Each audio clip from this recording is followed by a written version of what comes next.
Hello everyone and welcome back to another world building video for the Voyager's Guide to Ravean.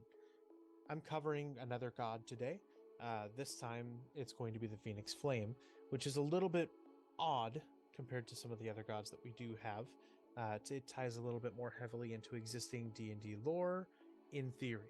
So, jumping down to his page within the document, we're going to look into him as a god. So, the Phoenix Flame is a good aligned deity and supposed brother to Pelor the Dawnfather.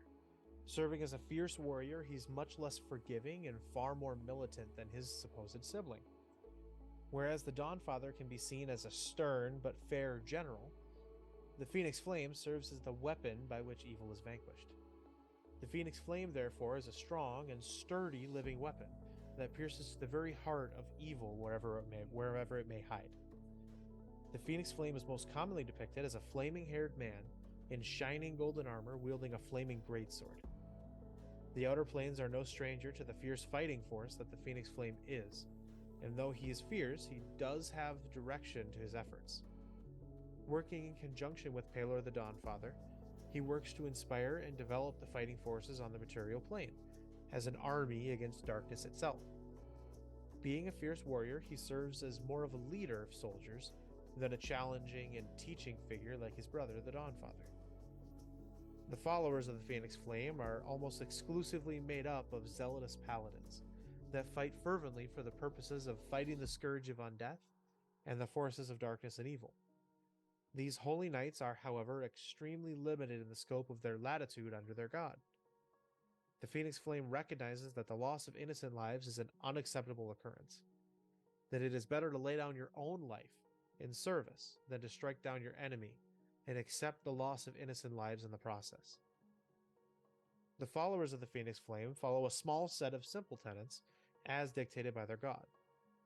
The loss of an innocent is an unacceptable loss. The battle must be brought to a swift end. War for the sake of war is a tragedy. This reflects the fact that while the Phoenix Flame is a fierce warrior, he lives and dies by a code of conduct necessary for self-regulation and reflection, as long as he has his standards of practice.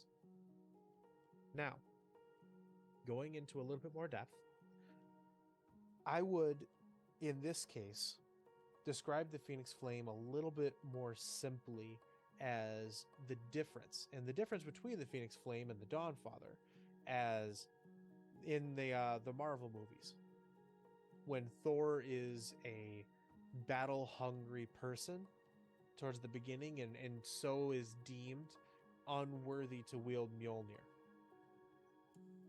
That is the Phoenix Flame. After he learns and grows, he becomes what would be much more akin to the Dawnfather, I guess would be the best way to describe it. So, the Phoenix Flame is kind of brash, kind of always looking for a fight, but smart enough to recognize that to self-regulate is the difference between being the thing that you're fighting, becoming the evil that you want to destroy, and maintaining your own self of honor. Like this sense of honor is what he maintains. So, the Phoenix Flame, being a god of what is basically war, has all of these zealots. That means that at some point, most likely, if he didn't have a code, he would end up having people fighting for the sake of fighting, which is why he has these tenets. War for the sake of war leads to more death than is necessary. So, war for the sake of war is a tragedy that should always be avoided. There should not be a fight unless there has to be a fight.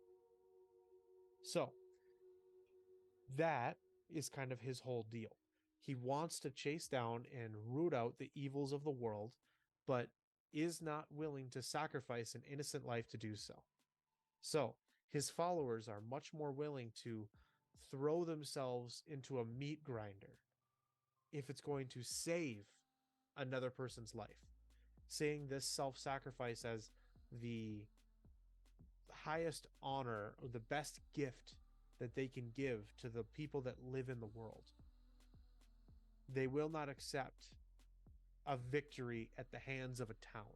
if they're going to go and fight an undead scourge or an army of some sort of this evil creature, they will fight it, but they will not take any action or enact any plan that puts the people of the town under siege at risk. They will do everything that they can to protect them. So, the Phoenix Flame being a good aligned deity along these lines, I would recommend, if you were to use him within your campaign, I highlight that he is the supposed brother of Pelor the Dawnfather. Pelor is an already established D&D kind of a deity. So this gives you the opportunity to, in your own campaign, maybe he just is the brother of Pelor. The more brash fight, and let's do this kind of gung-ho kind of a god. Or, at least in the Ravean campaign where I'm at for this all, he is regarded as the brother of the Dawnfather simply because he works so closely with him.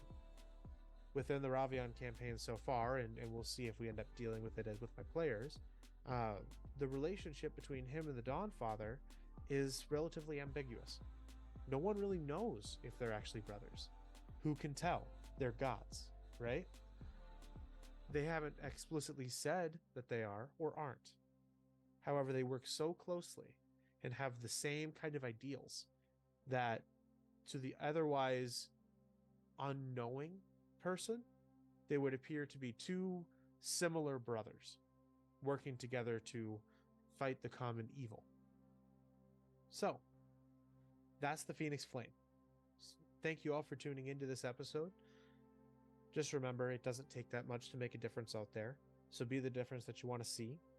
And stay tuned for the next video. We'll cover a few more different gods and goddesses here.